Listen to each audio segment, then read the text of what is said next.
जय श्री कृष्ण दोस्तों, आप सबका आपके अपने चैनल शिव साधना स्पार्क में बहुत बहुत स्वागत है। दोस्तों, आज के इस वीडियो में हम सोमवती अमावस्या की व्रत कथा का श्रवण करेंगे। सोमवती अमावस्या के दिन भगवान शिव की उपासना की जाती है। ऐसी मान्यता है कि जो व्यक्ति सोमवती अमावस्या का व्रत रखता है उसकी सभी मनोकामनाएं पूरी होती है, साथ ही अखंड सौभाग्य की प्राप्ति होती है। इस दिन सोमवती अमावस्या की कथा का पाठ या श्रवण जरूर करना चाहिए। आइए हम कथा शुरू करते हैं। एक गरीब ब्राह्मण परिवार था। उस परिवार में पति पत्नी के साथ उनकी एक पुत्री भी थी। वह पुत्री धीरे धीरे बड़ी होने लगी।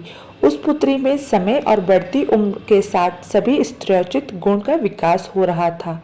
वह लड़की सुंदर, संस्कारवान एवं गुणवान थी, किंतु गरीब होने के कारण उसका विवाह नहीं हो पा रहा था। एक दिन उस ब्राह्मण के घर एक साधु महाराज पधारे। वो उस कन्या के स्वभाव से काफी प्रसन्न हुए। कन्या को लंबी आयु का आशीर्वाद देते हुए साधु ने कहा कि इस कन्या के हथेली में विवाह योग रेखा नहीं है।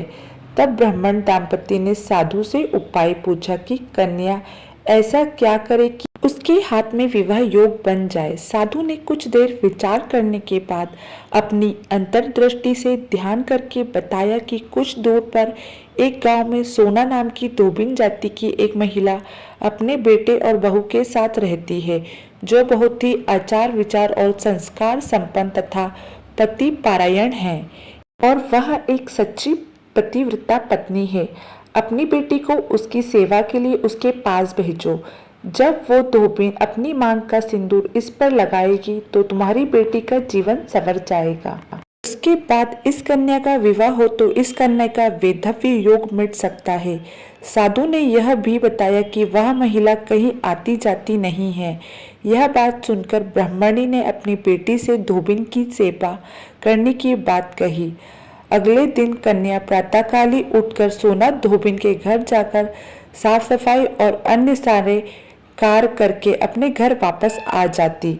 एक दिन सोना धोबिन अपनी बहू से पूछती कि तुम तो सुबह ही उठकर सारे काम कर लेती हो और पता भी नहीं चलता। बहू ने कहा, माँ जी, मैंने तो सोचा कि आप ही सुबह उठकर सारे काम खुद ही खत्म कर लेती है। मैं तो देर से उठती हूँ। इस पर दोनों सास बहू निगरानी करने लगी कि कौन है जो सुबह ही घर का सारा काम करके चला जाता है।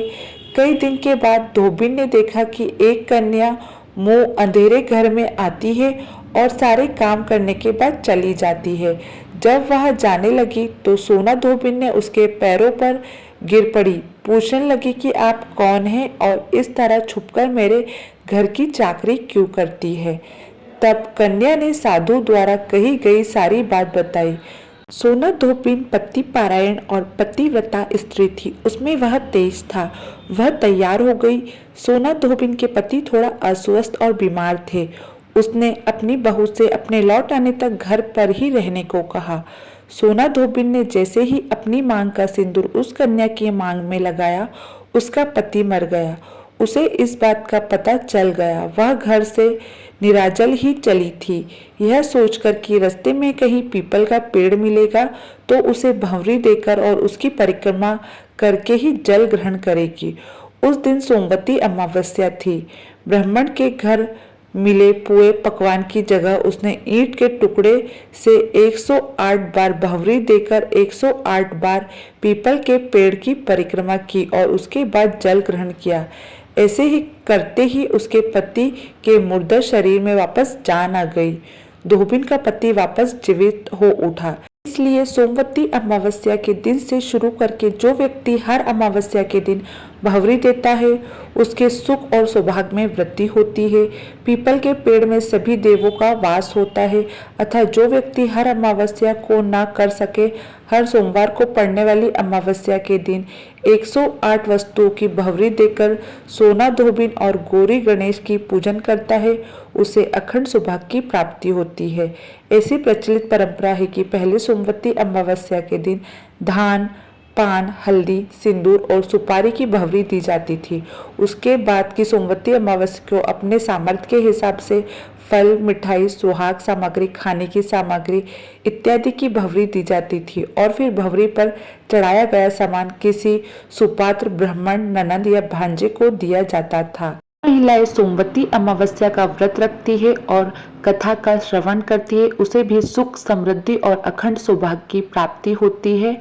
साथ ही उसकी हर मनोकामनाएं पूर्ण होती है। दोस्तों, आपको यह वीडियो अच्छी लगी तो वीडियो को लाइक और चैनल को सब्सक्राइब करना ना भूलें।